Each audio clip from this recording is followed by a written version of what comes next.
Hola chicos, buenas noches.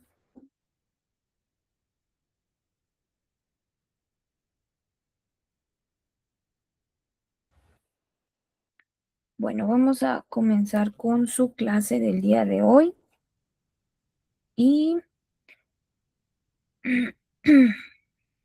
bueno, vamos a estar abordando lo que son la parte de las atenciones al recién nacido, o bueno, la primer valoración del recién nacido, todos los aspectos que debemos tomar en cuenta para nuestro paciente. Vamos a ver lo que es la primer valoración, el uso de algunas escalitas. Y también vamos a ver algunas generalidades. Denme un segundito mientras les voy compartiendo mi pantalla, ¿vale? Les digo, vamos a empezar. Justamente es como que una retroalimentación, ¿no? De lo que habíamos visto el día de ayer. Entonces, pues bueno, vamos a dar un poquito más de especificaciones del tema.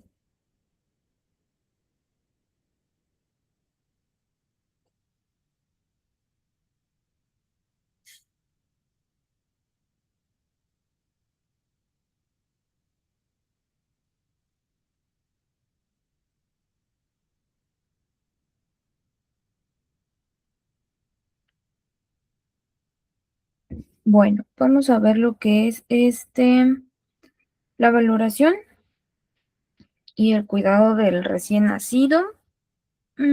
Vamos a ver un poquito del tamiz neonatal, la exploración física del paciente pediátrico. También vamos a ver lo que son generalidades de los trastornos de peso y talla del recién nacido, que justamente, pues bueno, fueron temas que el día de ayer mencionábamos. Ajá.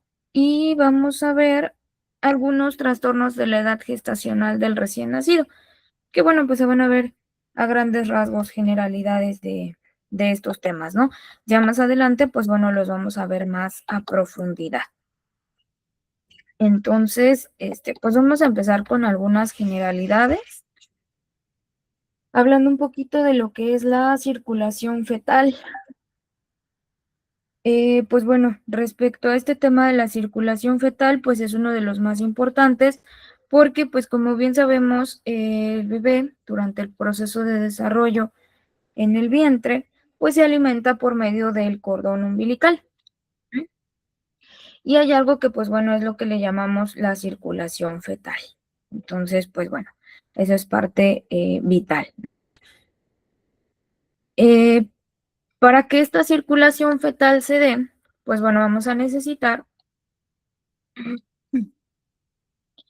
de lo que es la placenta, y de aquí de la placenta van a salir lo que es la vena umbilical,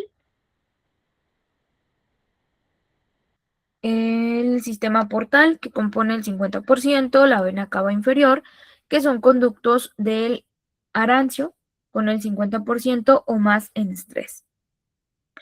De ahí tenemos lo que es la circulación hacia la vena cava superior.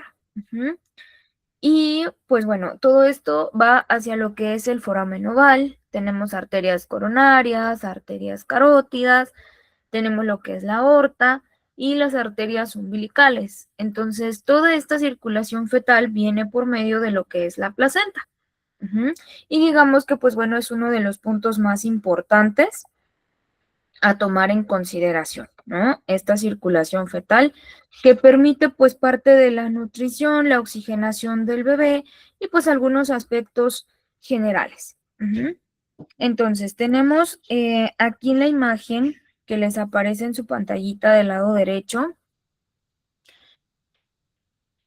tenemos lo que es por donde la sangre oxigenada ingresa a la aurícula derecha procediente de la vena cava inferior. Tenemos vena cava inferior y tenemos vena cava superior. Entonces inicia lo que es el proceso de acceso de la sangre rica en oxígeno. Luego de ahí nos vamos hacia lo que es el foramen oval. El foramen oval es el que permite de alguna manera un cortocircuito de derecha a izquierda y lleva la sangre oxigenada a la aurícula izquierda. Ajá, va a pasar de derecha a izquierda. Posteriormente, el ductus arterioso deriva sangre de la arteria pulmonar a la aorta y disminuye la presión sobre la circulación arterial pulmonar, para posteriormente la sangre parcialmente oxigenada, ya mezclada, va a todo lo que es el cuerpo por medio de la aorta, que es lo que nosotros conocemos como la circulación mayor. Y también tenemos lo que es la circulación menor o circulación general, donde pues tenemos que la sangre oxigenada ingresa por la vena umbilical, y el ductus venoso deriva parte de la sangre oxigenada directo a la vena cava sin pasar por el hígado. Y esta es parte de la circulación fetal. Digamos que, pues bueno, se considera uno de los temas más importantes porque muchas veces, pues, como bien sabemos, le mencionamos a las mamitas que influye mucho la alimentación que llevan durante el embarazo para que repercuta directamente en el proceso de desarrollo del feto. Ajá. ¿Esto por qué pasa? Pues bueno, porque todo viene desde la placenta. La placenta viene vascularizada por una red abundante de vasos capilares, de venas, arterias, etcétera, que son las que permiten esa alimentación o esa nutrición de nuestro pacientito. Y pues de alguna manera también nos permite mantener la oxigenación del paciente. También nos ayuda a controlar lo que es la parte de la frecuencia cardíaca. Entonces, pues digamos que es conocido como uno de los procesos vitales para nuestro paciente. Ahora, por otro lado, tenemos lo que es el inicio de la vida extrauterina. ¿Qué pasa en el exterior con ese proceso de circulación? Aquí es donde ya viene la fisiología del inicio de la respiración, ¿no? Aquí ya hablamos de lo que es la parte cardiovascular,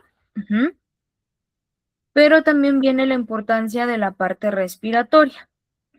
Ahora, en esta parte respiratoria, pues bueno, tenemos lo que es la parte de la compresión del tórax, de ahí nos vamos por un rebote torácico, por la expansión pulmonar, inicia la primera respiración con 50 milímetros al aire,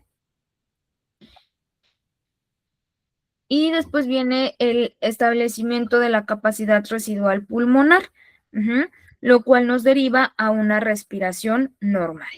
Y aquí, pues bueno, juegan un punto importante lo que son el conducto venoso, el ligamento venoso, la vena umbilical y el conducto arterioso, que son como que los más importantes en este proceso. Pero, pues bueno, tenemos que este proceso de respiración se considera como uno de los procesos inmaduros, ¿sí? Entonces, a ver, denme un segundito.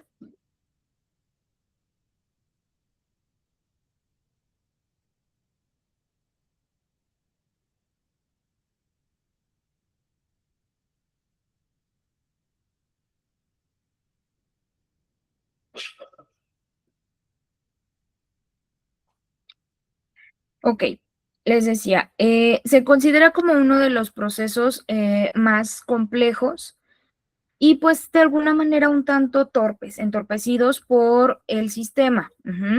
Porque se acuerdan que yo les mencionaba el día de ayer, a nivel pulmonar, el proceso de desarrollo de los pulmones, pues bueno, pese a que ya está nuestro recién nacido, podemos tener que ese proceso o ese desarrollo de sus pulmoncitos todavía no llega al 100% de su capacidad.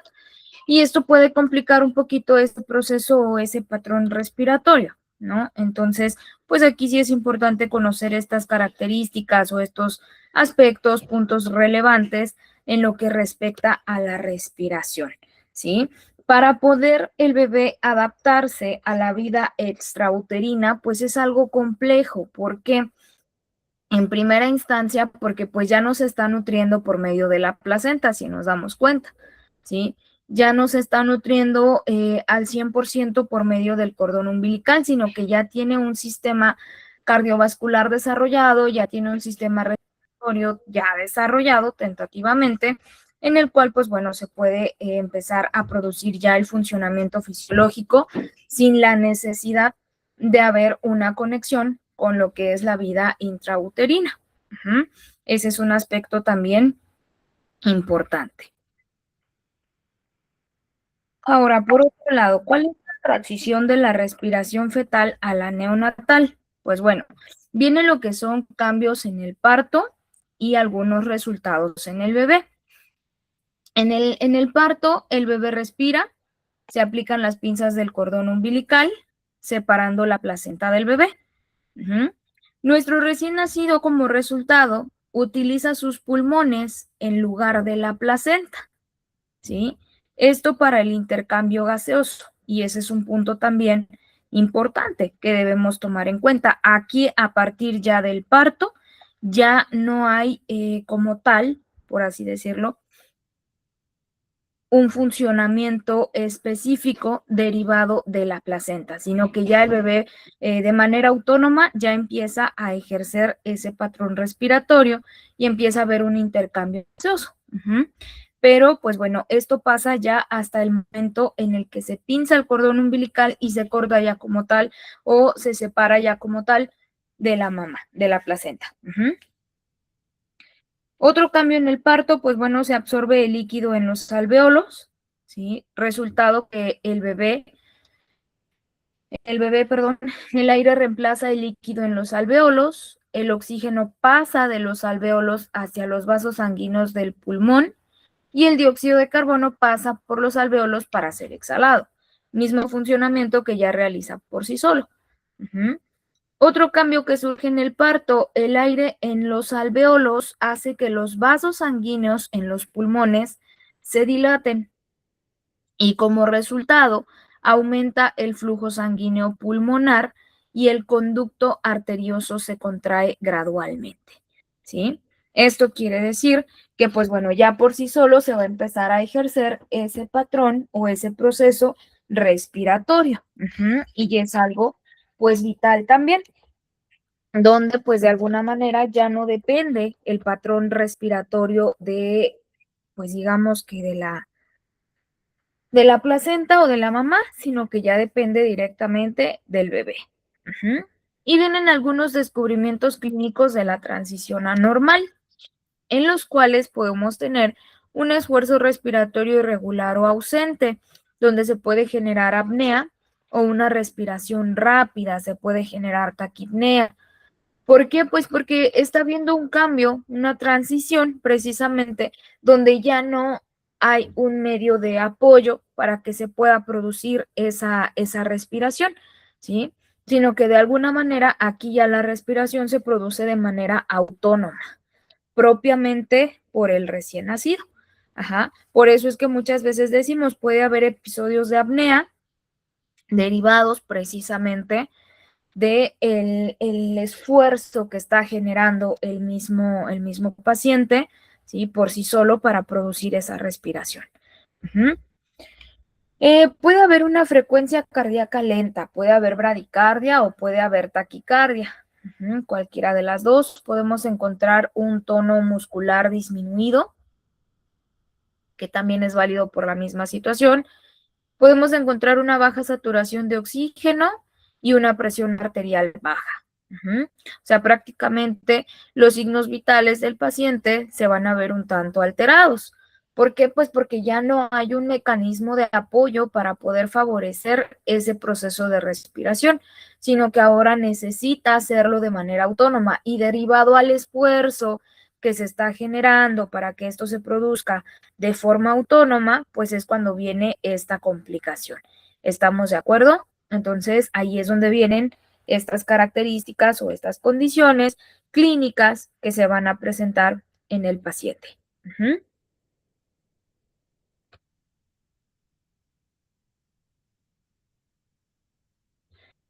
Ahora, por otro lado, vamos a tener lo que es la valoración y el cuidado del recién nacido. Que como decíamos justamente el día de ayer, pues bueno, estos cuidados van a ser inmediatos y van a ser mediatos. Ujú. De forma inmediata, pues son aquellos que tenemos que hacer para favorecer a esos procesos, ¿sí?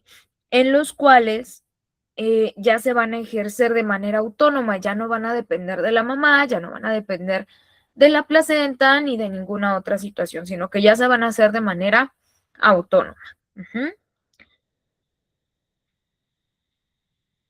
Bien, por otro lado, tenemos lo que es de forma inmediata, habíamos mencionado, la aspiración de secreciones, tanto orales como nasales, para favorecer el patrón de la respiración, el pinzamiento y la sección del cordón umbilical, que también es indispensable. Tenemos el secado de la piel, que también mencionábamos que es indispensable para mantener la temperatura de nuestro paciente. Y viene la valoración de Apgar, Silverman y Anderson, ¿no? Que pues prácticamente Silverman, Anderson, pues son similares. Entonces, pues eso es como parte inmediata. Como parte inmediata, pues bueno, se tiene que hacer la ligadura del cordón umbilical,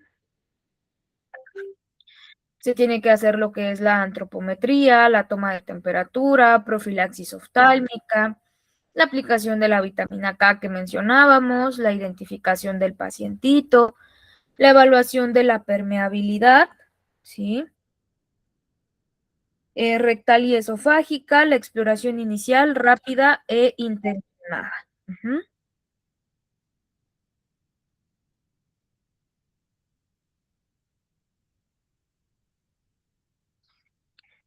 Ahora, respecto a los cuidados inmediatos, tenemos primero la aspiración de secreciones, ¿sí?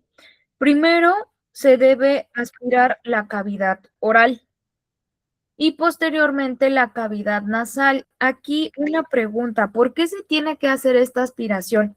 ¿Cuál es la importancia de la aspiración de secreciones? ¿Por qué se tiene que hacer de forma tan inmediata? ¿Alguno de ustedes de los que ya estamos aquí conectados en la clase me podrían apoyar participando? ¿Por qué sugerimos que es inmediatamente realizar esa aspiración de secreciones? ¿En qué nos beneficia al recién nacido?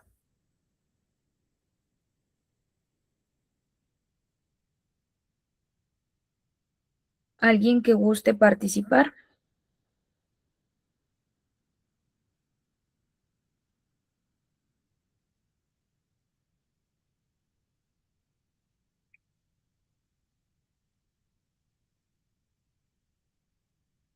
Bien, por aquí vamos a escuchar a Karen y posteriormente escuchamos a Guadalupe. Adelante. Buenas tardes, maestra. Bueno, principalmente es para tener su vía permeable, bueno, sí, la vía aérea permeable, sí, para que el bebé pueda respirar bien, tener una ventilación buena, inmediatamente extraer todo el moquito que pueda traer ahí pegado cuando nace. Exactamente, muy bien, muchas gracias. Es una de las razones importantes. Adelante, Guadalupe, la escucho. Evitar la ingesta de meconio y pues eliminar el moco, la sangre, el líquido amniótico de la vía aérea y lo que comentaban ayer, que era evitar como la asfixia del recién nacido.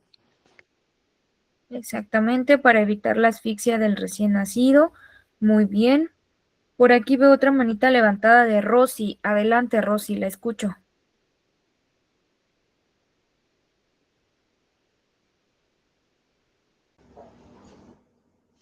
Buenas tardes, profesora. Sí, pues es que es importante, como decían las compañeras, que al bebé inmediatamente se le aspire, precisamente porque pues trae el líquido amniótico, las secreciones, ya que pues esto va a garantizar también que el bebé pueda respirar.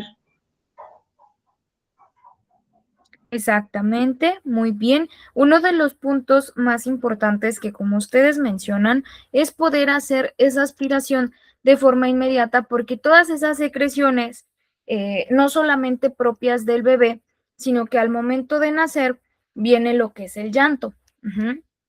Entonces, muchas veces también pasa que pueden de alguna manera introducirse alguna otra especie de secreción y esto le puede generar una asfixia y como ustedes mencionan, es indispensable realizarle esta aspiración de secreciones para favorecer en primera el patrón respiratorio.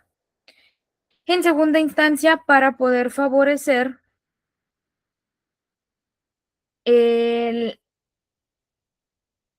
proceso autónomo de la respiración, ¿sí?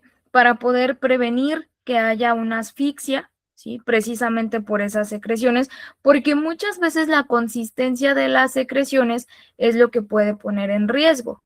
Ajá, entonces por eso se tiene que hacer esa aspiración. Ahora, muchas veces la hacemos con esta perillita. Lo ideal es primero hacerlo en cavidad oral y después hacerlo en cavidad nasal, pero aquí pues también es importante el tomar en cuenta que al momento, pues bueno, de realizar el procedimiento lo tenemos que hacer correctamente, ¿sí? Para que pues no vayamos a lesionar también con la intervención. Ajá. Ahora, si el recién nacido tiene presencia de meconio, es importante realizar la aspiración orotraqueal con una sonda de aspiración y también se valora si requiere oxígeno. Entonces, ese es un punto indispensable, ¿no? El poder hacer esta aspiración de secreciones para que no haya ninguna alteración, por así decirlo, en el paciente.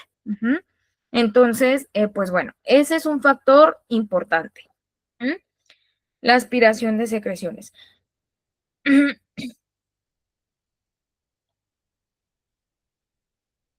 Y pues bueno, como muchas veces decimos, o bueno, ayer justamente les mencionaba, en algunos casos lo hacemos nosotros o bien lo hace el médico pediatra o lo hace el neonatólogo, quien esté, por así decirlo, en el momento del nacimiento del bebé. Entonces, pues es importante tanto hacerlo correctamente, valorar si se hace con la perilla, si se hace con la sonda, ¿sí? Pero pues se tiene que hacer de forma inmediata. Entonces, aquí decimos es para precisamente evitar o prevenir que haya una asfixia en el paciente, ¿sí? Después viene el secado. Después de la aspiración viene lo que es el secado. Aquí se procede a secar la piel del niño con las sábanas estériles y tibias. Por lo regular, con las mismas sabanitas con las que lo recibimos, pues bueno, le hacemos un secadito con el fin de que podamos ayudar a retirar el exceso de fluidos y como les mencionaba justamente el día de ayer y poder favorecer a la termorregulación de la temperatura corporal. Si el neonato está hipotónico, pues se debe estimular masajeando suavemente en la zona de la espalda. Y pues bueno, aquí viene lo que son los mecanismos de pérdida de calor en los recién nacidos. Hay mecanismos por radiación, por convección, por conducción y por evaporación. De hecho, estos mecanismos de pérdida de calor en el recién nacido también son mecanismos de pérdida de calor pues en el adulto, ¿no? Entonces, pues son procesos fisiológicos que se tienen que pasar. En este caso, el mecanismo de pérdida de calor por conducción es una pérdida de calor cuando el niño es colocado en una superficie fría. Las pérdidas por conducción contribuyen mínimamente al gasto de energía. Tenemos lo que es por convección. Por convección, la pérdida de calor está determinada por el flujo de aire alrededor del recién nacido, la temperatura del medio ambiente, la temperatura media de la piel y el área de superficie expuesta del recién nacido. Y esa es por convección. El mecanismo de radiación. El calor es irradiado por el niño y por objetos finos y la pérdida de calor es a través de la piel, la cual puede ser responsable del 40% o más de la pérdida de calor diaria. Y esta te plantea la necesidad de escudos térmicos como envolturas y gorros, sobre todo en prematuros, en recién nacidos con bajo crecimiento o con enfermedades respiratorias. Y tenemos el de evaporación, la mayor causa de pérdida de calor debido a la exposición de la piel húmeda. Puede producirse una caída de 2 a 3 grados Celsius en los primeros 20 a 60 minutos. Esto si el recién nacido es extremadamente prematuro o si no se tornan las medidas de secado y envoltura correctos, ¿sí? Eso es algo que también debemos tomar en cuenta. Aquí, ¿qué más les mencioné que podíamos hacer para favorecer o para controlar la temperatura del recién nacido?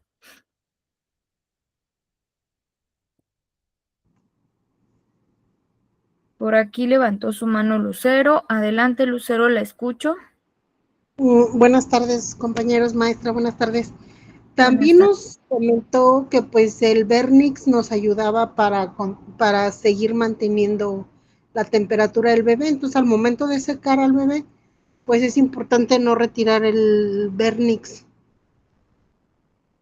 Exacto, por medio del Vernix no lo podemos retirar porque es lo que también nos ayuda a controlar la temperatura corporal. Muy bien, Lucero, muchas gracias. Guadalupe, adelante. Lo del contacto piel a piel con la mamá. Exacto, el método canguro, contacto piel a piel con la mamá, que también es eficaz, sobre todo en los recién nacidos prematuros, ¿sí? Eso también es indispensable. Muy bien, es correcto. Muchas gracias, Guadalupe. ¿Qué otra forma tenemos que ya no sería tan natural, sino que ya sería como que un poquito más invasivo y es lo básico que hacemos cuando nace el bebé? Nos falta una más.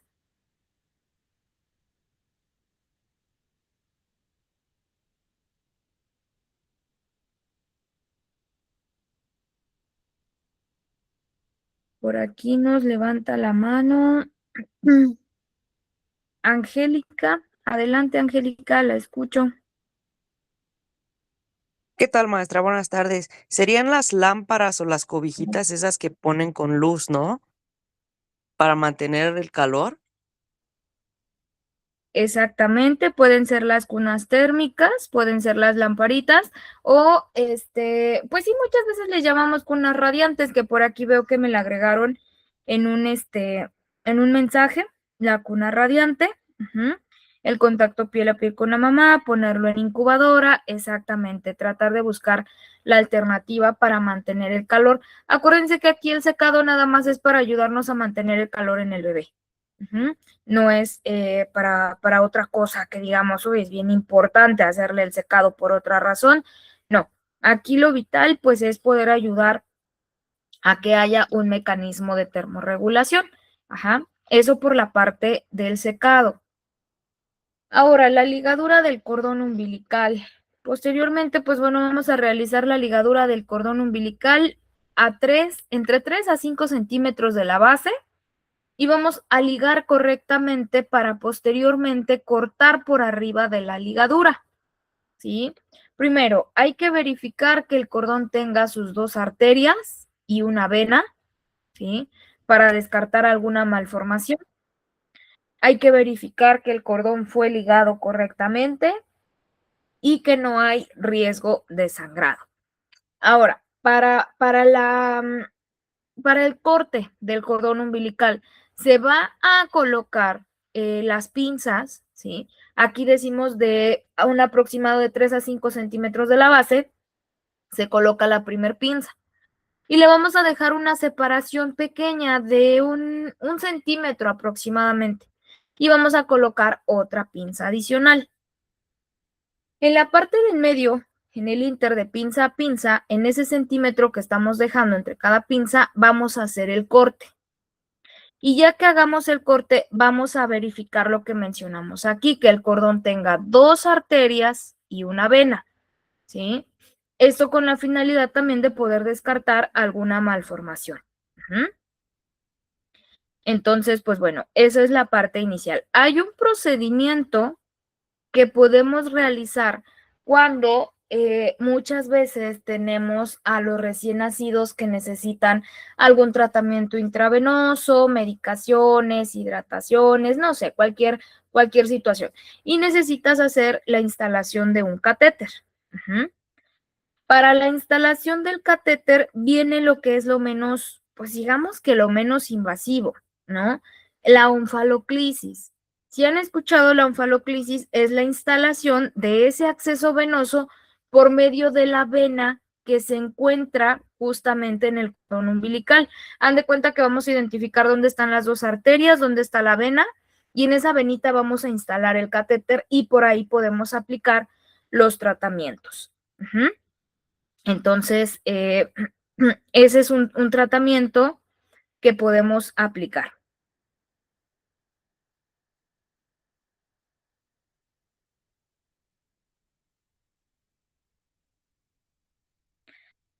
Respecto a lo que es el cordón umbilical. Entonces, pues bueno, se hace lo que es el pinzamiento del cordón, ¿sí? Se deja el centímetro que mencionamos y bueno, se hace el corte limpio. Por lo regular, la onfaloclisis, pues bueno, tiene que estar indicada, no es como que se tenga que realizar así de momento, ajá. Y pues es uno de los tratamientos alternos que tenemos a este tipo de pacientitos. Es vital también realizar ese cordón. Ah, bueno, y dejarle su muñón. Hay que recordar que tenemos que dejarle un muñón y explicarle también, antes de moverme de aquí del cordón, explicarle también a la mamá que ese muñón o ese trozo del cordón umbilical va a caer por sí solo. No tiene que manipularlo, no tiene que cortarlo, nada más tiene que hacer como que la limpieza diaria. En caso de que haya signos de infección, que salga alguna secreción purulenta o amarillenta, maloliente, que haya inflamación, enrojecimiento, ¿sí? Se va a tener que acercar con el pediatra o con el médico pediatra para poder hacer aplicar un tratamiento, ¿sí? En ese cordoncito umbilical y pues bueno, que se pueda quedar perfectamente la cicatriz y pues no haya mayores riesgos aquí. Y pues bueno, lo vital, les decía, es explicarle a la mamá que pues el cordoncito como tal que quedó ahí con el clamp se va a caer por sí solo, ¿sí? Se les pone su clamp umbilical. Y listo. Entonces, eso es por la parte del cordón. Posterior a esto se hace una exploración, la exploración inicial del recién nacido, que decíamos que es la evaluación de 5 signos: el color, la frecuencia cardíaca, la irritabilidad, el tono muscular y el esfuerzo respiratorio. Y aquí es donde la doctora Virginia Apgar crea el índice para evaluar estos signos en el primer minuto de vida. Y tenemos 5 minutos, dentro de los primeros 5 minutos de vida se le tiene que realizar esta exploración. ¿Por qué? Porque te puede ayudar a encontrar alguna alteración importante en el paciente, ¿sí? Por medio de lo que es la evaluación del color, la frecuencia cardíaca, los gestos, las muecas o la irritabilidad refleja. También puedes evaluar lo que es la actividad o el tono muscular y el esfuerzo respiratorio. ¿Qué se evalúa aquí o cómo se hace la puntuación aquí? Pues bueno, viene puntuación de 0, 1 y 2. Entre mayor puntuación de Apgar tenga tu paciente, mucho mejor.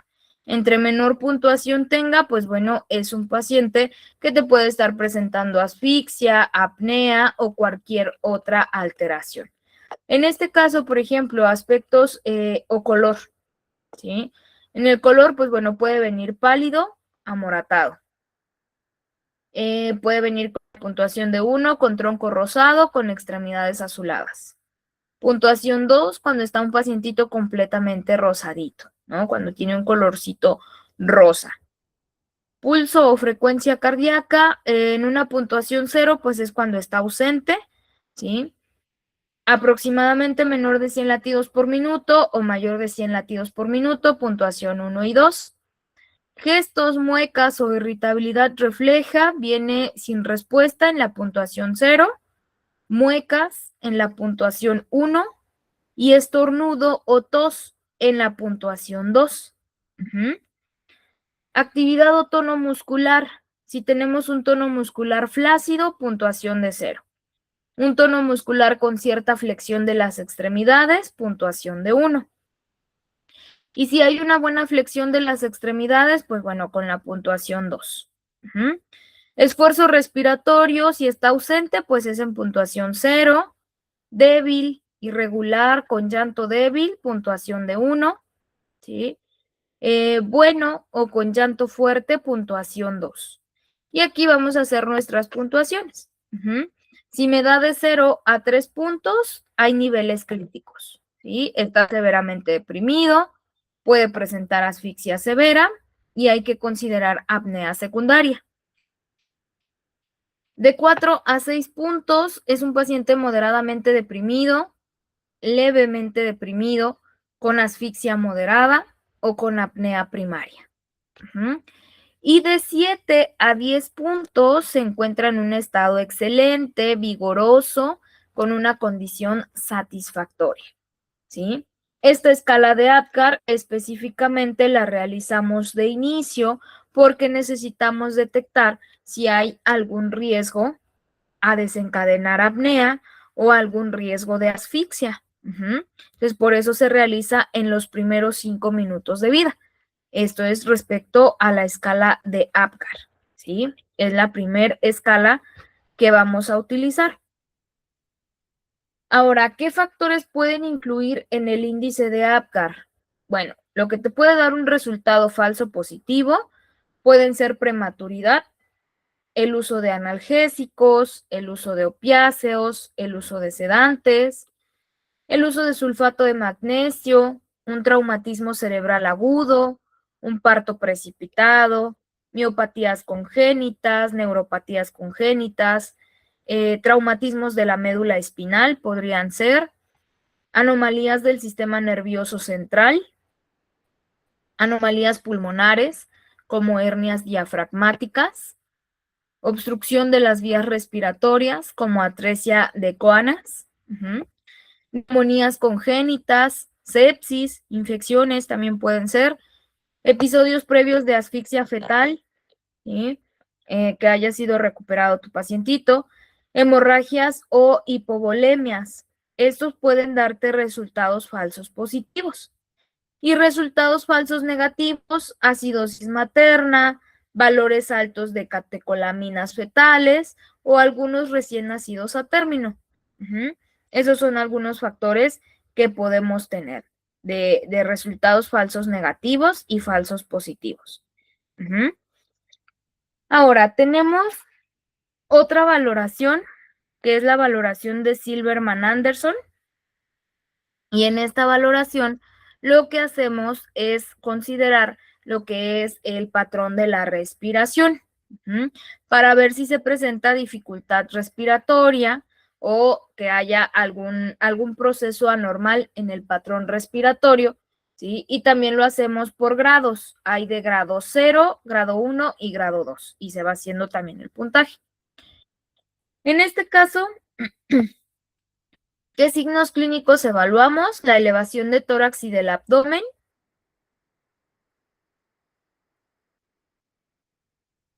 Evaluamos el tiraje intercostal, la retracción del sifoides, apéndice gifoides, la dilatación de las alas nasales y el quejido respiratorio. En este caso, en grado 0, es cuando la elevación de tórax y abdomen están sincronizadas, viajan al mismo tiempo. No hay tiraje intercostal, no hay retracción del apéndice gifoides, no hay dilatación de las alas nasales, no hay quejido respiratorio. Ahí es cuando no hay dificultad respiratoria y está en un estado excelente. Ahora, en grado 1 es cuando tenemos una elevación, poca elevación en la inspiración, ¿sí? Cuando tenemos apenas visible un tiraje intercostal, cuando empieza apenas a hacerse visible el apéndice gifoides, ¿sí? Cuando hay una mínima dilatación de las alas nasales y cuando el quejido respiratorio solamente es audible con estetoscopio, ¿sí? Esto en el grado 1. En el grado 2 podemos tener un balanceo al momento de la elevación del tórax y el abdomen. Podemos tener un tiraje intercostal marcado, una retracción del apéndice gifoides marcado, la dilatación de las alas nasales debido a esta dificultad respiratoria y el sonido o el quejido respiratorio audible sin estetoscopio. Es decir, lo podemos escuchar así de primer momento. Ahora, el puntaje, pues bueno, 0 cuando no hay dificultad respiratoria. De 1 a 4 cuando es una dificultad ausente o leve, en un puntaje satisfactorio. De 5 a 7 cuando hay una dificultad moderada y se considera ya grave. Y de 8 a 10 cuando ya es una dificultad severa, muy grave. Entonces, estas son las formas de valoración de Silberman-Anderson, ¿sí? Donde podemos detectar específicamente que hay una alteración en ese patrón respiratorio y que nuestro pacientito tiene dificultad respiratoria. Para eso se elabora esta escala o este test de Silberman-Anderson. De igual manera, se tiene que realizar en los primeros minutos de vida con el objetivo de que podamos detectar cualquier alteración oportunamente, ¿sí? Con el objetivo de que también podamos trabajar adecuadamente con el paciente, podamos darle el soporte adecuándonos a las necesidades de este mismo, ¿sí? Y mantenerlo en las mejores condiciones. Entonces, ese es otro test. Eso por la parte de los cuidados inmediatos. El día de ayer, pues, fueron los test, lo único que nos faltaba adicionar, ¿sí? Los test y la escala de Apgar, que digamos que es la parte más importante de la valoración del recién nacido. Y luego viene lo que son los cuidados mediatos del recién nacido. Los cuidados mediatos son aquellos que contribuyen a la adecuada valoración y transición del recién nacido a la vida extrauterina, además de que nos ayudan a detectar anomalías al nacimiento. Aunque estos se realizan posterior a los cuidados inmediatos y casi no valoran funciones vitales, no quiere decir que sean menos importantes, ¿sí? La diferencia de un cuidado inmediato a uno mediato es que el cuidado inmediato se aplica con el objetivo de mantener en perfectas condiciones las constantes vitales de su paciente. Y el cuidado mediato no. En el cuidado mediato, pues ya tenemos como que un poquito más de tiempo para tomar medidas, para hacer otras actividades que no por el simple hecho de no valorar, vaya, el funcionamiento vital, no son menos relevantes, sino que sí se deben realizar, pero tenemos todavía un tiempo para poder realizarlas, a diferencia del cuidado inmediato.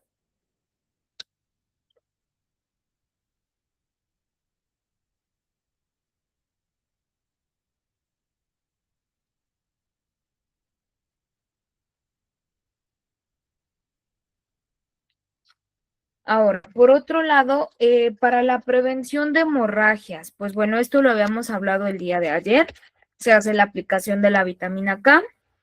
¿En qué dosis se aplica? Se aplica dosis de 1 miligramo por vía intramuscular y esta se aplica en el tercio medio del muslo vasto. Este es para la prevención de la enfermedad hemorrágica del recién nacido, que era lo que les mencionaba hace unas horas también, ¿sí? Y en la clase pasada. Y pues bueno, aquí viene una clasificación de la enfermedad hemorrágica del recién nacido por deficiencia de la vitamina K. Clasificación temprana, su edad de inicio es en las primeras 24 horas de vida. Las causas probables pueden ser el uso de drogas maternas que interfieren con la vitamina K, complicaciones del parto, entre otras más relacionadas con la mamá. En la clasificación clásica, la edad de inicio es de los 2 a los 14 días de vida. Las causas probables puede ser la falta de profilaxis con la vitamina K. Y otra puede ser la tardía, que es a partir de la segunda semana de vida hasta los 6 meses de edad. Esta puede ser causada por la falta de la profilaxis con la misma vitamina al nacer, en niños usualmente alimentados con lactancia materna exclusiva, síndromes de mala absorción, uso de antibióticos de amplio espectro, hepatopatías y nutrición parenteral. Entonces, puede aparecer esta deficiencia o puede aparecer esta enfermedad hemorrágica, sí, cuando no aplicamos esa vitamina de forma inicial, ¿sí? O cuando tenemos alguna complicación directamente con la mamá, que sería como que en la parte temprana, de clasificación temprana. Entonces, pues aquí más que nada hay que tratar de medicar adecuadamente al pacientito. Les digo, se les da la dosis de 1 miligramo por vía intramuscular para poder favorecer al proceso preventivo, ¿no? De esta enfermedad hemorrágica o para prevenir esa hemorragia en el recién nacido. Entonces, ayer no les di la dosis, pero bueno, ya el día de hoy lo vemos. Es la dosis de 1 miligramo por vía intramuscular, ¿de acuerdo? Y pues bueno, se tiene que aplicar en las primeras 24 horas de vida.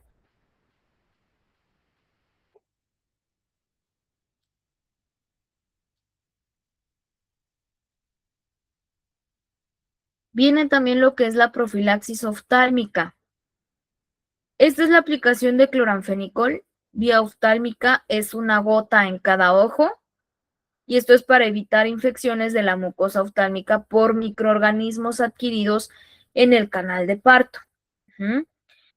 El método profiláctico de la oftalmia neonatal gonocócica es antes de la primera hora de nacido y se le aplica el cloranfenicol. Entonces, después de haber hecho la valoración con sus escalas y demás, se le aplica estos tratamientos, ¿sí? Que es el cloranfenicol y se le aplica su vitamina K, ¿sí?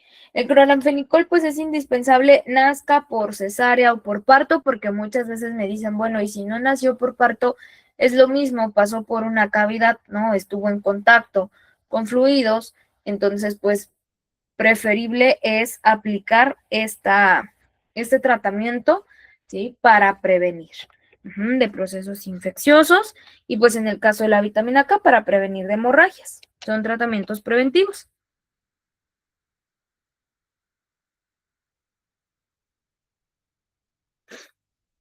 Ahora, también es importante la somatometría y la antropometría que mencionábamos. Aquí pues es indispensable obtener peso, talla, perímetro cefálico, perímetro torácico y perímetro abdominal. Y el segmento inferior que va desde la cadera hasta el talón del pie y el pie, ¿de acuerdo?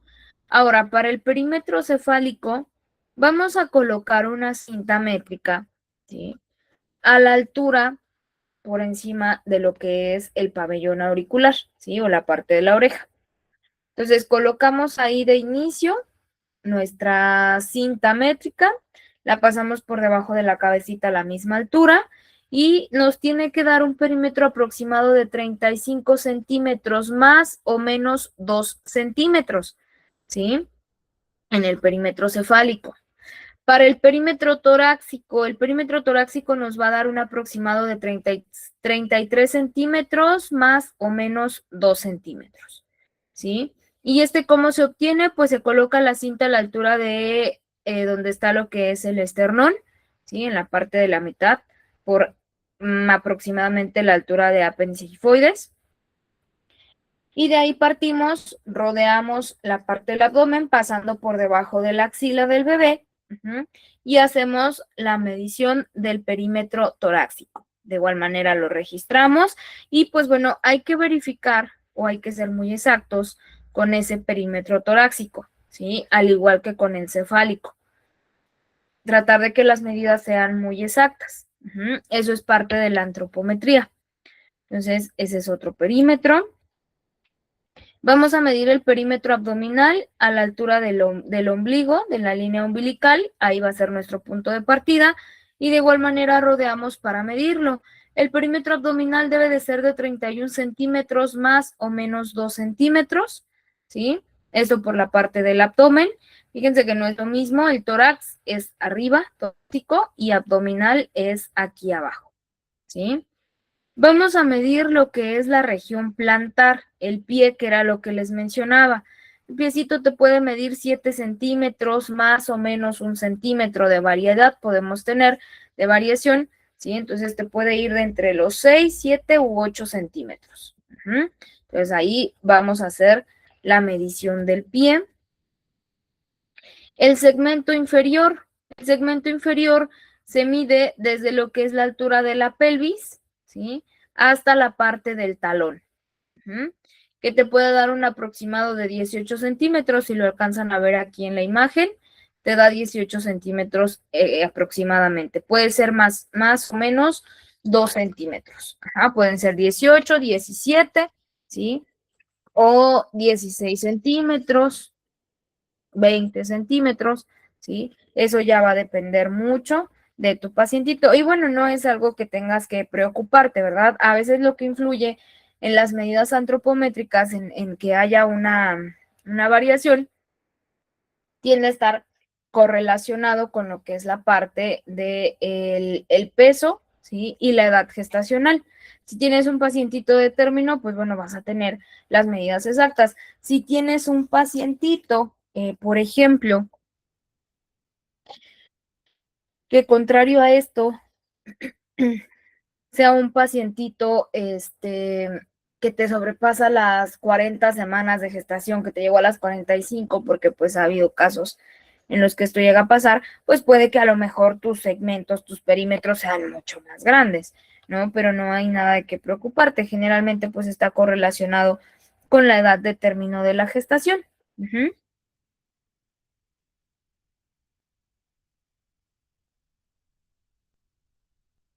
Y pues bueno, eso es por la parte inicial de valoración. También se tiene que hacer la toma de muestra de sangre que mencionábamos, ¿sí? Del cordón umbilical para determinar el grupo sanguíneo y RH. La cantidad aproximada es de 3 mililitros para obtener la muestra de sangre. Se envía al laboratorio y listo. Se puede tomar aquí, lo vemos, del cordón umbilical.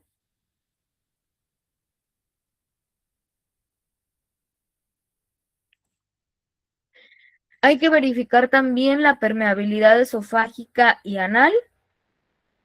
En este caso, podemos hacer uso de una sonda orogástrica para hacer verificación y detectar el paso libre por el esófago, a cámara gástrica, ¿sí? Para ver la permeabilidad con nuestra sondita y en caso de sospechar problemas únicamente.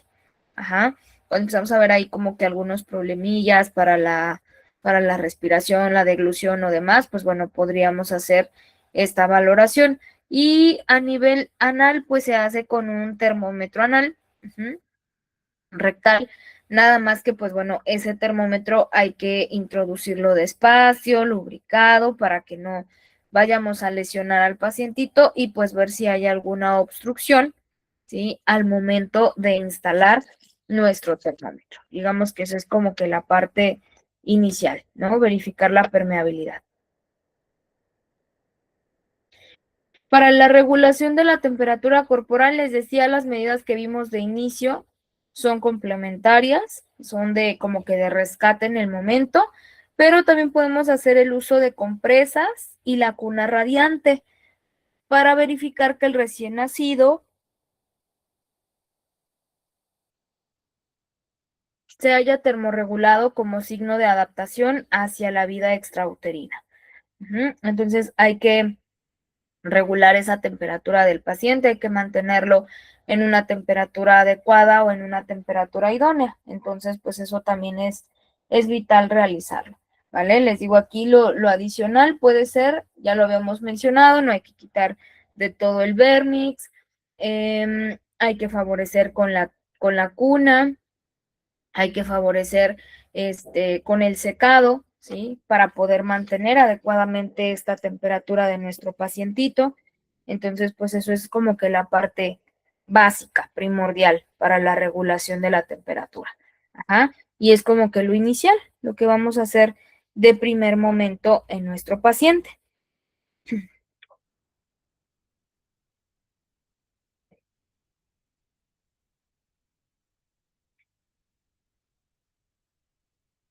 Ahora, en el caso de que tengamos que hacer alguna reanimación, pues bueno, también hay que darle pues esas medidas de reanimación a nuestro paciente, solo en caso de que sea necesario. La verdad es que si no es necesario realizar reanimación, pues bueno, sería como que muy irrelevante realizar este tipo de intervención, solo por razón necesaria, ¿sí? Entonces, antes de irnos a esa reanimación, me gustaría preguntarles si hasta este punto tienen alguna duda, alguna pregunta, algo que deseen aclarar hasta este momento, con todo gusto. Háganme saber para que les vaya aclarando sus dudas, sus preguntas.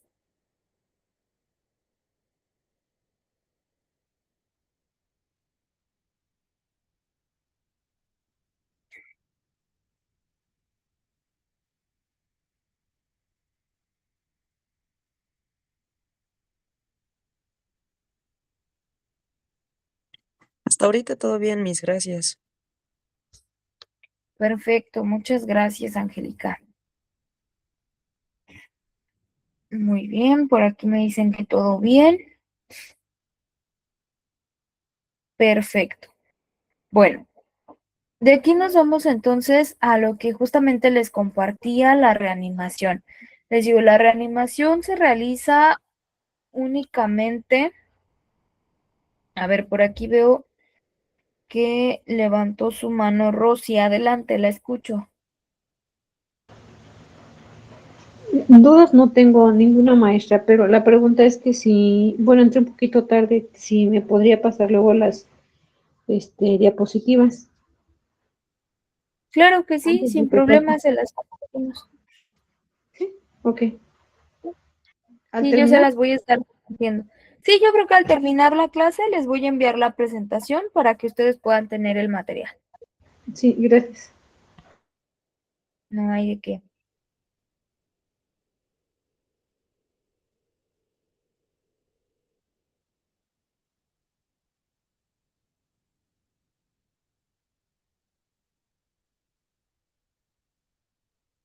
Bueno, de aquí nos vamos con lo que es la parte de la reanimación. Ujú. La reanimación, les digo, no es algo que realicemos comúnmente en el paciente, sobre todo porque, pues bueno, son pacientitos pediátricos. Entonces, pues solamente hay que ver si hay alguna probabilidad o algún riesgo de que vayamos a necesitar hacer alguna especie de reanimación. Y en este caso, pues bueno, lo vamos a valorar detectando algunos factores de riesgo. Hay factores de riesgo perinatal, que son los que pueden aumentar la probabilidad de una reanimación. Previos al parto pueden ser cuando hay una edad de gestación menor a las 36 semanas de gestación, ¿sí? Edad gestacional mayor o igual a 41 semanas de gestación, cuando hay datos o antecedentes de preeclampsia o eclampsia, hipertensión materna, cuando son embarazos múltiples, cuando hay anemia fetal, polihidrapnios, por ejemplo, cuando hay oligohidrapnios, hidropesia fetal, macrosomía fetal, restricciones de crecimiento intrauterino, malformaciones o anomalías fetales significativas sin atención prenatal. Ajá. Hay que detectar estos factores de riesgo previos al parto. Durante el parto, cuando hay partos por cesárea de emergencia, generalmente cuando tenemos un parto de emergencia, pues sabemos que tenemos que estar preparados por el caso de que tenga que haber reanimación, tanto para la mamá como para el bebé, ¿no? Partos asistidos con forceps o ventosas, específicamente, pues bueno, para poder dar la reanimación oportunamente. Presentación de nalgas o que venga de glúteos u otra presentación anormal, ¿sí? Y que se tenga que atender por parto. Patrón de frecuencia cardíaca fetal, categoría 2 o 3. Anestesias generales en la madre. Terapias maternas con magnesio. Desprendimientos de placenta, por ejemplo. Hemorragias durante el parto. Corioamnionitis, la administración de narcóticos a la madre dentro de las 4 horas previas al parto, cuando tenemos distocia de hombros, líquido amniótico teñido con meconio o un cordón umbilical prolapsado. Ahí es cuando también podríamos tener un riesgo para que se realice una reanimación. Ahora, muchas veces nos hacemos algunas preguntas, ¿no? ¿Cuál es la edad de gestación esperada? Generalmente, ¿cuántas semanas de gestación se dice que debe tener la mamá para inducción a un parto? ¿Cuántas semanas aproximadamente les damos de gestación?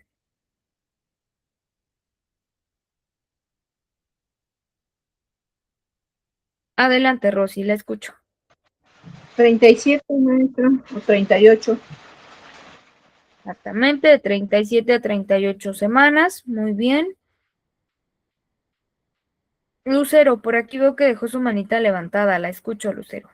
Sí, profa, iba a comentar que a partir de las 37 semanas. De las 37 semanas es correcto. Muchas gracias, chicas. De las 37 semanas en adelante sugerimos que ya sea parto, ¿no? Esto va a ser dependiendo. Cuando hay complicación, pues sabemos que no podemos esperarnos hasta las 37, 38 semanas, tiene que ser antes. Entonces, como va a ser antes, pues nos tenemos que preparar para esa reanimación. No porque quiera decir que pues ya naciendo el bebé lo voy a tener que realizar, pero pues tienes un factor de riesgo.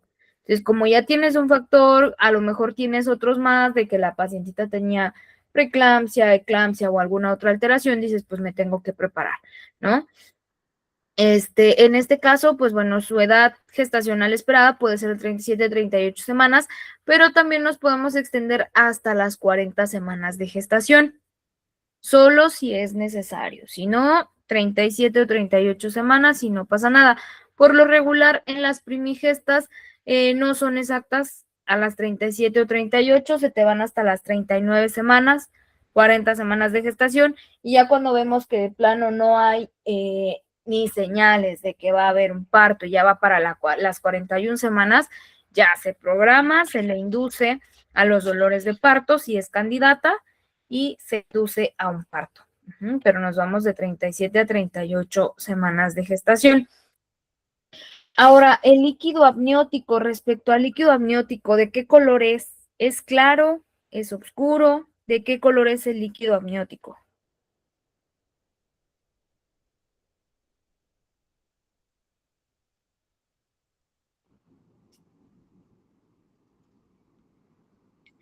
Adelante, Lucero, la escucho. Eso es claro, maestra, porque ya si es oscuro ya nos indica que ya tiene, puede ya tener sufrimiento fetal. Exactamente. Por lo regular, pues el líquido amniótico tiene que ser claro, es más, muchas veces decimos es similar al agua, ¿sí? No debe tener algún color. Cuando lo vemos verde, lo vemos amarillo, puede indicarnos la presencia de meconio, que son las heces del bebé. Si es rojo, pues me está sugiriendo que hay alguna especie de sangrado, ¿no? Y necesito darle una atención inmediata tanto a la mamá como al bebé. En este caso se diferencia de la orina por ser inoloro y de la pérdida de flujo por ser más líquido y constante. Entonces no hay manera de que lo podamos confundir que con flujo, con orina o demás. Entonces tiende a ser transparente, ¿sí? Es de color normal que llegan a tener. Puede a lo mejor verse de color amarillo claro o puede verse pálido, ¿sí? Puede ser un líquido normal. Ya si es un tono amarillo oscuro, pues entonces sí me está indicando que hay algún problema. Si es verde, si es marrón, si es rojo o rosa, pues ahí sí ya me está indicando que hay alguna alteración, ¿sí? No tiene olores, ¿sí? Por lo general, a lo mejor tendría un olor muy, muy suave o muy tenue, similar al del cloro, pero de ahí en adelante no debe tener ninguna otra alteración. Lorena, adelante, la escucho. Gracias, maestra. Buenas tardes. Aparte también es como imposible de controlar, no es como controlar un esfínter o la orina, porque pues sale involuntariamente, le digo porque a mí me pasó y así como que chin, me estoy haciendo pipí, pero en realidad pues no, se me rompió la fuente y pues sí, es muy diferente de la orina, de el color y el olor como usted dice. Exactamente. Muchas gracias, Lorena. De hecho, sí debe de tener esa diferencia. No es algo que controle la paciente, evidentemente, es algo que va a pasar de manera inesperada. ¿Mm? Lo que sí tenemos que ver que no sea de algún color alarmante. Les decía que vaya a ser marrón, que vaya a ser rojo, que vaya a ser verde, porque pues ahí sí ya me está indicando alguna complicación, ¿no? Algún riesgo en la mamá. ¿Cuántos bebés se esperan? Pues bueno, también necesito preguntarme esto, si a lo mejor es un embarazo múltiple, ¿sí? Hay 2 fetos, hay 3, no sé cuántos bebés van a nacer. Ahí también tienes un factor de riesgo, ¿sí? Para que se desencadene esta necesidad de dar una reanimación. Ujú. ¿Hay algún factor de riesgo adicional? Pues adicional a todo esto que acabamos de mencionar, vamos a decir que son factores propios de la madre, ¿sí? Y condiciones en las que se desarrolla el embarazo. Digamos que esos son los factores principales. Si yo tengo antecedentes de preeclampsia o eclampsia, tentativamente puedo decir que tengo un embarazo de riesgo, ¿no? ¿Por qué? Pues porque ya hay una alteración de por medio que incluso me puede orillar a sufrimiento fetal, que por ahí lo mencionábamos, ¿no? Entonces, pues aquí sí es importante determinar todos estos puntos para poder saber si a lo mejor voy a necesitar de una reanimación y prepararnos, más que nada estar preparados para todas estas situaciones. Ahora, en el parto, debe haber un individuo capacitado para el manejo del recién nacido, 2 personas capacitadas como equipo de reanimación con destrezas de reanimación completa. Debemos tener nuestros suministros, nuestras listas de verificación rápida y nuestro rol de liderazgo, ¿sí? Aquí lo que es importante al momento del parto, cuando sabemos que es de riesgo, es tener a todo el equipo al alcance. Y aparte de tener a todo el equipo, tener los insumos, coordinarnos, cosa que muchas veces, híjole, cuesta mucho, ¿no? Las instituciones a veces no tienen como que los insumos, a veces entre compañeros no sabemos organizarnos y esos pueden ser algunos factores también que podrían llegar a interferir en la calidad de la atención que le damos a estos pacientitos. Entonces, lo ideal es coordinarnos en las actividades que se van a desarrollar. Ujú. Ahora, ¿qué vamos a realizar aquí? Pues bueno, digamos que vamos a irnos por la verificación de nuestros insumos, ¿sí? Nuestro equipo de reanimación. ¿De qué consta nuestro equipo de reanimación? Pues que tengas todo para intubación, para succión, que tengas tu equipo de ventilación por presión positiva, ¿sí? Que tengas prácticamente todos los insumos a la mano. Hacer una checklist donde puedas verificar que tengas todo en perfectas condiciones. Ajá. Calentar, hay que hay que verificar el calentador, tiene que estar precalentado. Debemos tener toallas o mantas calientes, el sensor de temperatura y la tapa del sensor para reanimación prolongados, ¿sí? Nuestro gorro, la bolsa plástica o el envoltorio plástico, ¿sí? Un colchón térmico, si es el caso. Hay que despejar la vía aérea con una perita de goma, ¿sí? Con una sonda de succión, puede ser, conectada a nuestro dispositivo de succión. Un aspirador de meconio, que también va a ser importante. Hay que auscultar, hay que usar nuestro estetoscopio, ¿sí? Hay que ventilar, hay que usar un flujómetro fijado a 10 litros por minuto, un mezclador de oxígeno, dispositivos de ventilación a presión positiva, máscaras de tamaño adecuado para bebés a término y prematuros, sondas de alimentación de 8 French y una jeringa grande, ¿sí? Para oxigenar hay que tener nuestro equipo para proporcionar un flujo libre de oxígeno, el oxímetro de pulso con sensor y con tapa, la tabla objetivo de saturación de oxígeno. En el caso de que vayamos a intubar, pues hay que tener nuestro laringoscopio con hojas rectas, ¿sí? De diferentes tamaños, el estilete que puede ser opcional, tubos endotraqueales, detector de óxido de carbono, cinta métrica, tablas de profundidad de inserción del tubo endotraqueal, cintas adhesivas a prueba de agua o dispositivos para asegurar el tubo, nuestras tijeras, nuestra máscara laríngea, ¿sí? Para medicar hay que tener acceso a adrenalina, solución salina normal, a nuestros suministros para colocar un catéter venoso umbilical de emergencia y administrar medicamentos. Aquí por lo general es cuando utilizamos el catéter que les mencionaba, ya sea que se le llame catéter umbilical u onfaloclisis, que es lo mismo. Nuestros electrodos del monitor cardioelectrónico y nuestro monitor para electrocardiograma, ¿sí? Hay que tener todo preparado por si es el caso. Los pasos iniciales del recién nacido, pues bueno, vamos a dar un asesoramiento prenatal, ¿sí? La exposición informativa para el equipo de reanimación, verificar nuestro equipo, ¿sí? Identificar en el nacimiento, en el primer minuto de vida, si es un recién nacido a término, si tiene buen tono, si respira o llora. En el caso de que no tengas respuesta, vamos a calentar y mantener la temperatura normal, posicionar nuestra vía aérea, vamos a despejar sesiones si es necesario, secar y estimular. En el caso de que sí sea un nacido a término, tenga un buen estado de tono, pueda respirar y llorar, solamente hay que mantenerlo junto a su madre durante la atención de rutina, calentar y mantener la temperatura corporal, posicionar la vía aérea y despejar las secreciones si es necesario. Secar y hacer una evaluación constante. Ahora, si presenta apnea o bloqueo o frecuencia cardíaca menor a 100 latidos por minuto, ¿sí?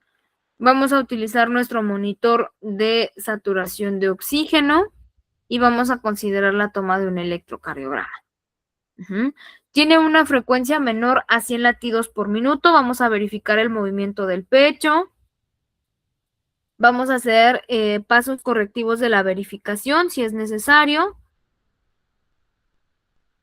Vamos a hacer la instalación de una cánula endotraqueal o de máscaras laríngeas, solo si es necesario, ¿sí? Si tiene una frecuencia cardíaca menor a 60 o frecuencia cardíaca menor a 50, pues bueno, ahí ya tenemos que intubar, ¿sí? Si todavía no lo hemos hecho, iniciamos con las compresiones torácicas y pues debe de haber una coordinación con el equipo de protección personal, ¿sí?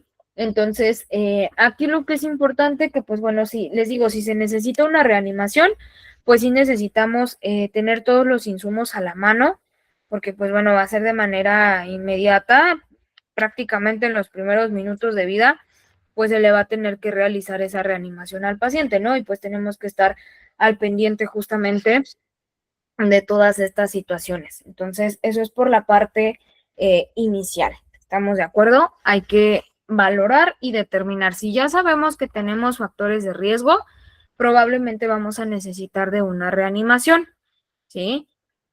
En este caso, si se lleva a cabo la reanimación, anteriormente nos decían que podíamos reanimar haciendo uso de lo que eran los pulgares, ¿no? Hoy en día, pues ya se retira el uso de pulgares y ya solamente se utiliza el dedo índice, ¿sí? Para dar la reanimación o los dos dedos para dar la reanimación, ¿sí? Ya no lo hacemos únicamente con los pulgares. Entonces, pues ese es un cambio, una modificación que tenemos. Se da el ciclo completo del RCP.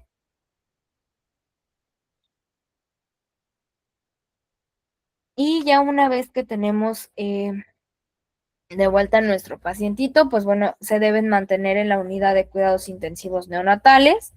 Son pacientitos que deben de estar en monitorización constante. Recordemos que hay que estar verificando frecuencia cardíaca, respiratoria. En algunos casos también verificamos, pues bueno, saturaciones de oxígeno y demás para determinar que se encuentre en perfectas condiciones. Esto solo en el caso de que necesitemos hacer la reanimación, ¿vale? No lo vamos a aplicar en otras condiciones o en otras situaciones. solamente si se requiere de una reanimación.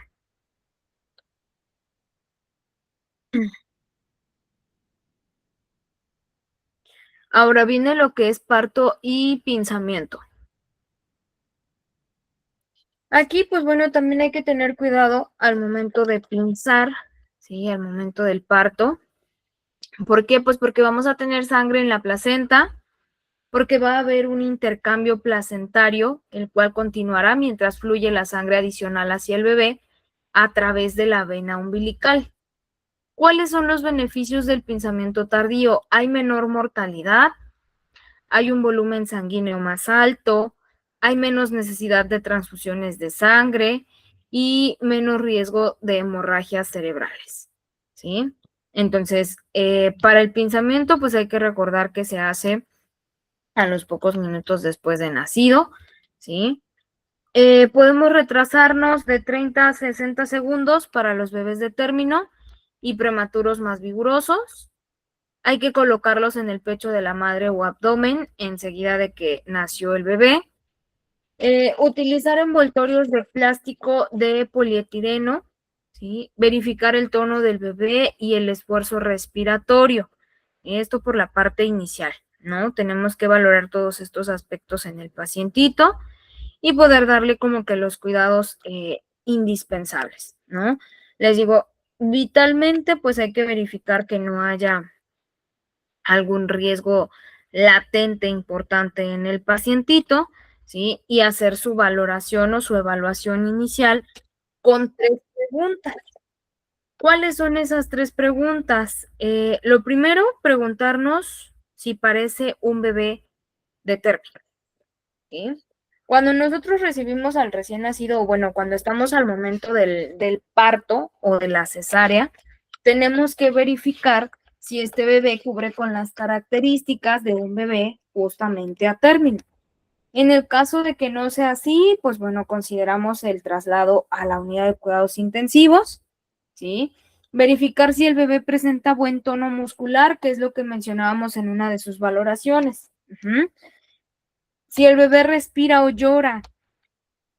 Generalmente cuando damos el estímulo, cuando hacemos el movimiento, ¿sí? Brusco en el tórax, el bebé tiende a llorar. O en el momento del nacimiento tienden a llorar. Entonces, en el caso de que no se produzca el llanto de manera inmediata, inducimos al llanto, verificamos qué está pasando, si no hay obstrucción de la vía aérea o cualquier otra situación que sea lo que esté alterando el llanto del bebé. En los pasos iniciales, como retroalimentación, hay que proporcionar calor, colocar la cabeza y el cuello de modo que las vías aéreas estén abiertas, despejar secreciones de las vías aéreas, hay que hacer una estimulación táctil, complementarse en un lapso de 30 segundos. Posteriormente, proporcionamos calor mediante el calentador radiante, una total visualización, usamos el sensor de temperatura Cervecontrol, ¿sí? Y la temperatura debe mantenerse de 36.5 a 37.5. Vamos a colocar la cabeza y el cuello para abrir vías aéreas. El bebé debe colocarse boca arriba, con la cabeza y el cuello de forma neutral o ligeramente extendido en posición de olfateo de aire mañanero, ¿sí? Ya que posicionamos así, vamos a poder visualizar, hacer una pequeña hiperextensión del cuellito y vamos a poder visualizar todo lo que es la región de la tráquea. Vamos a eliminar las secreciones de las vías aéreas, si es que nuestro bebé no puede respirar, tiene respiraciones entrecortadas, si nos exhibe de alguna manera un tono pobre, si las secreciones están obstruyendo la vía aérea. Las secreciones se pueden dar de las vías aéreas altas, succionando con una pera de goma. Entonces vamos a succionar estas vías aéreas, primero la boquita y luego en la nariz. Entonces ya una vez que hicimos este mecanismo de succión, vamos a secar, que era lo que mencionábamos hace un momento. La piel mojada puede aumentar la pérdida de calor por evaporación. No es necesario secar a los bebés menores a 32 semanas, porque a ellos se les debe cubrir inmediatamente con plástico de polietileno, ¿sí? Hay que estimular con frecuencia, vamos a colocar al bebé en la posición correcta, vamos a eliminar las secreciones si es necesario y a secar al bebé, proporcionando la estimulación suficiente para que empiece a respirar. Hay que darle una estimulación como tal. Vamos a evaluar la respuesta del recién nacido. Vamos a ver cómo reacciona ante respiración y frecuencia cardíaca. Si el recién nacido no tiene respiraciones espontáneas adecuadas y una frecuencia cardíaca de 100 latidos por minuto o más, en el transcurso de 1 minuto a partir del parto, se va a iniciar con la ventilación. Respiraciones, hay que verificar cuántas respiraciones tiene por minuto. La frecuencia cardíaca, si el bebé respira de forma eficaz, la frecuencia cardíaca debe ser de al menos 100 latidos por minuto. Y su evaluación inicial de la frecuencia cardíaca se realizará usando un estetoscopio. ¿Sí? ¿Qué precauciones debemos tomar en cuenta? Pues bueno, el oxímetro de pulso puede no funcionar si la frecuencia cardíaca del bebé es baja o si el bebé tiene mala perfusión. En este caso, el método preferido es controlar la frecuencia cardíaca del bebé con un monitor de electrocardiograma, ¿sí?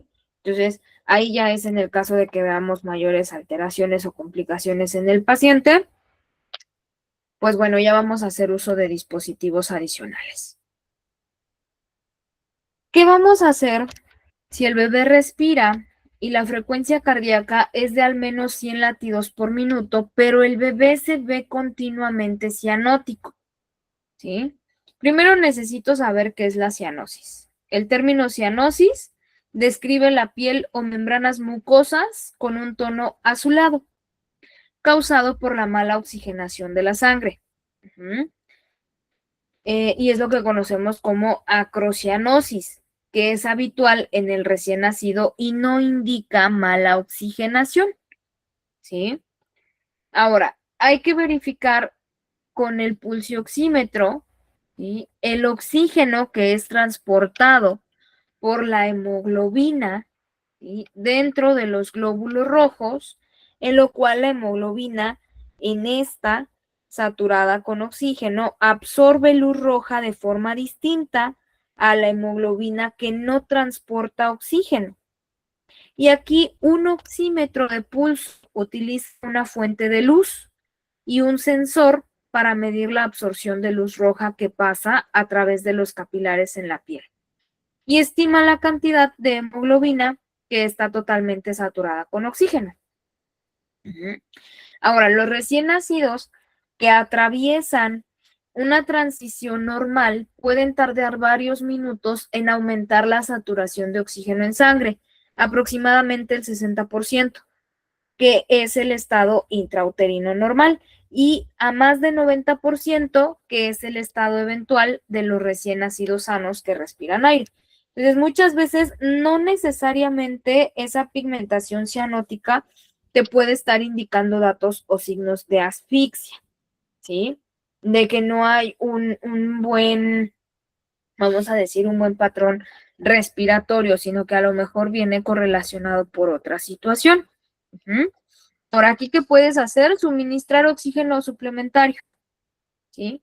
¿Cómo se administra? Pues bueno, el oxígeno suplementario se usa cuando la lectura del oxímetro se mantiene por debajo del rango objetivo para la edad del bebé.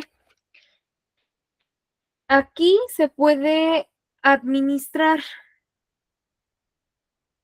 oxígeno de flujo libre a un bebé que respira espontáneamente, sosteniendo una tubuladura de oxígeno cerca de la boca y la nariz del bebé. Esa podría ser una alternativa. Entonces, pues bueno, digamos que es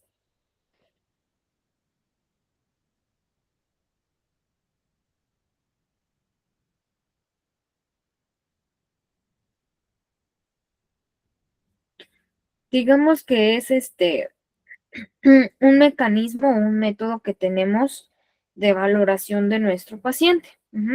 Y también hay que hacer una valoración de la frecuencia cardíaca fetal previo al nacimiento.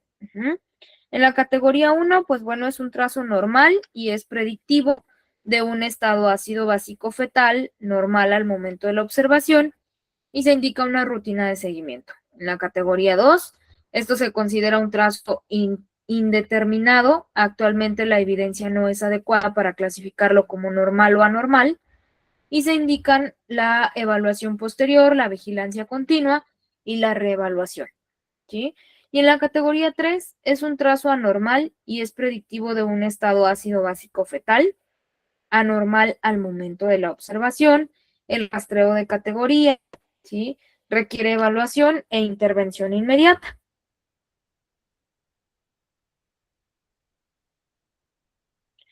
Entonces, pues bueno, esa es una de las categorías de valoración de la frecuencia cardíaca de nuestro pacientito.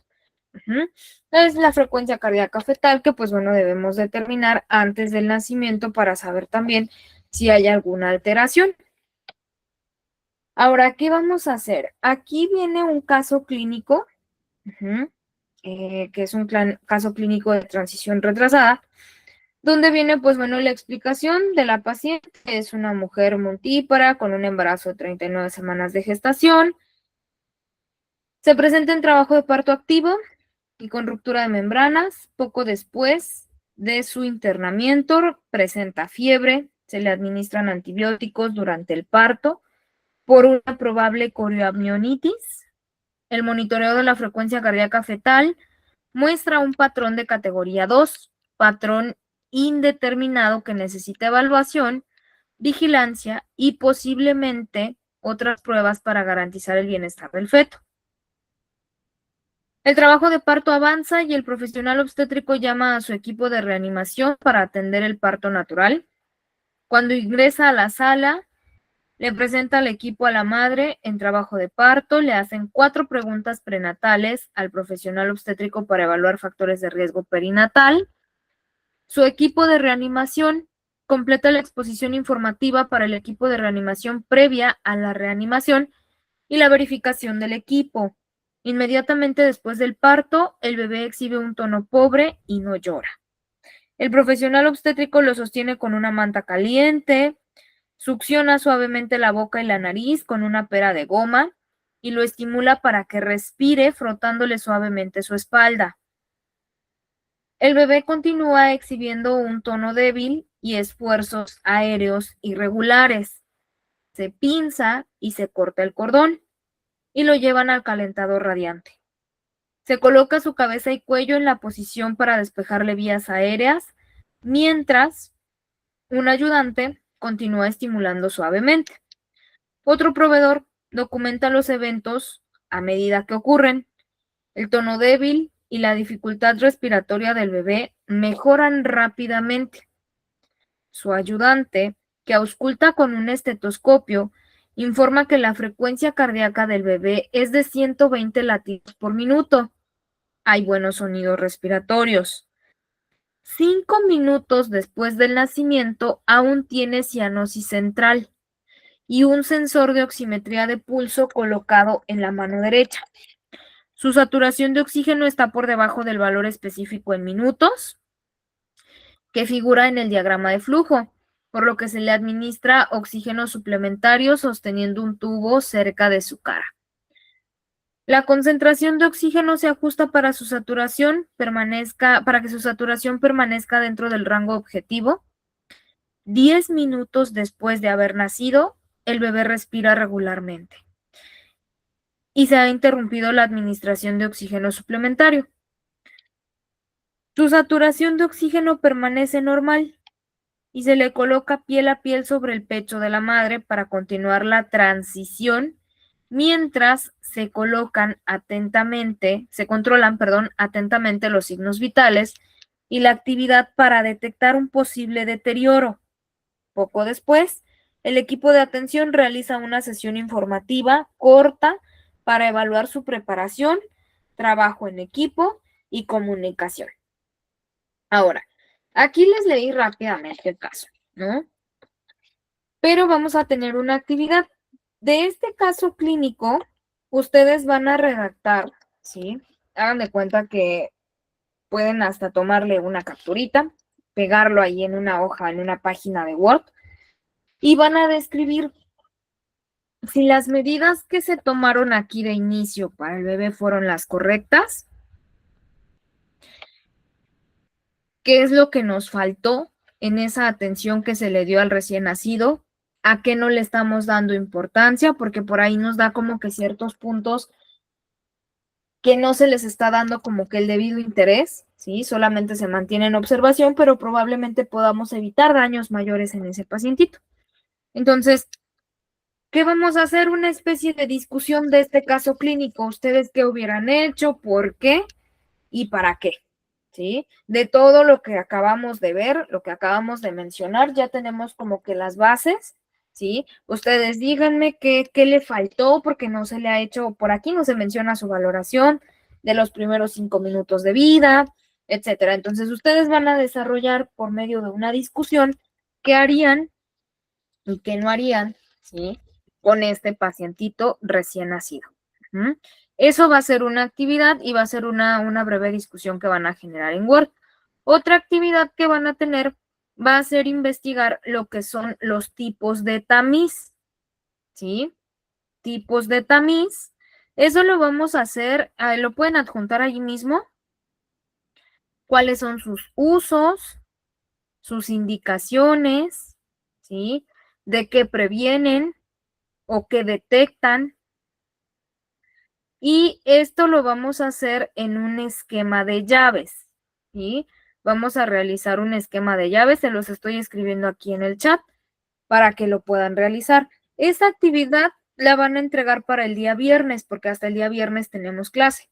Entonces tienen por allí todavía tiempecillo para hacer su actividad, que va a ser la discusión del caso clínico y un esquema de llaves con lo que son los tipos de tamiz, para qué se usan, en qué situaciones están indicados, de qué te previenen, o más bien qué es lo que detectan esos tamiz, por qué son tan importantes. Y esa actividad, si me la pueden enviar el día viernes en el transcurso del día para al momento de la clase, pues bueno, tener ya nuestra actividad terminada y poder participar, les voy a agradecer mucho. De cualquier manera, en un ratito más voy a compartirles la captura del caso clínico y la presentación hasta donde nos quedamos.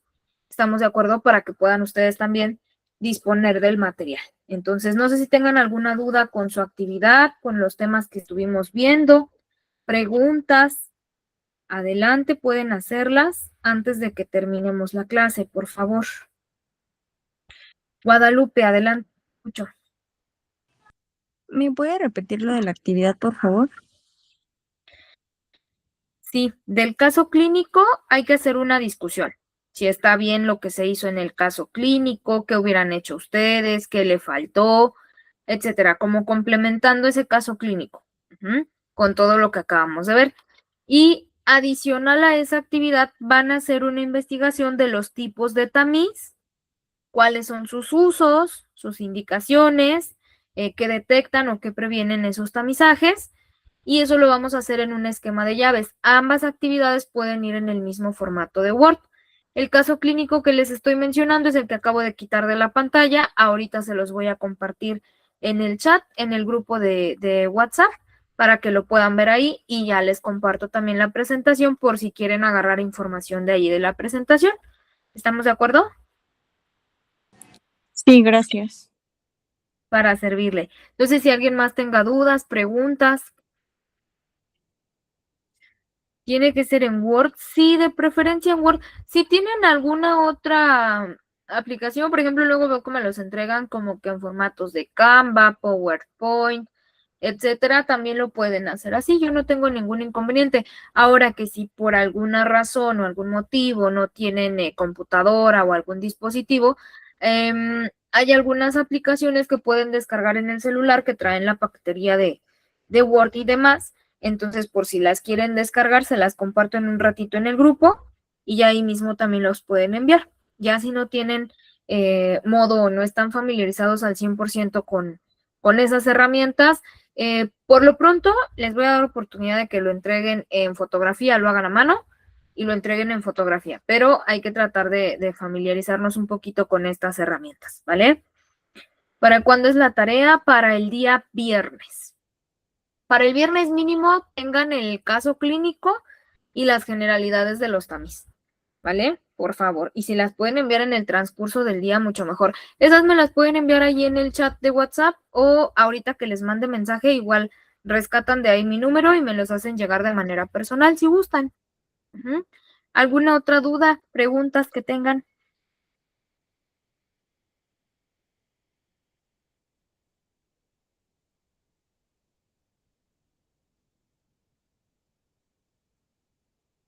Ok, muy bien. Bueno, pues si no hay dudas o preguntas, vamos a dejar hasta aquí nuestra clase. Ahorita les voy a compartir el caso clínico para que lo revisen y pues para que vayan haciendo sus discusiones, ¿vale? Y pues bueno, les recuerdo, los veo hasta el día viernes, que no se les olvide su clase. Adelante, Rosy, le escucho. Profe, había comentado al principio algo, pero no escuché porque aquí está lloviendo.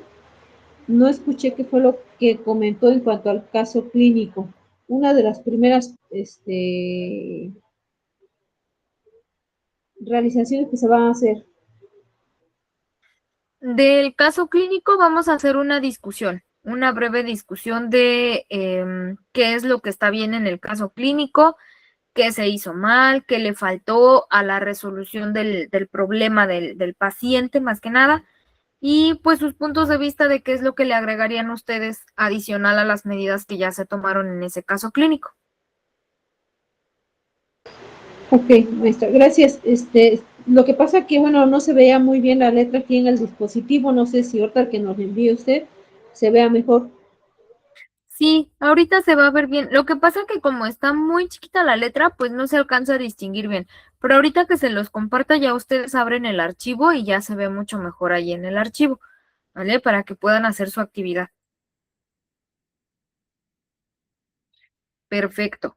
Bueno, pues si no tienen más dudas, entonces las veo por aquí el día viernes nuevamente de 6 a 8, ¿vale? Que pasen una excelente noche y pues bueno, que descansen quienes estén en casita y nos vemos por aquí nuevamente el día viernes. Nuevamente muchas gracias por su participación.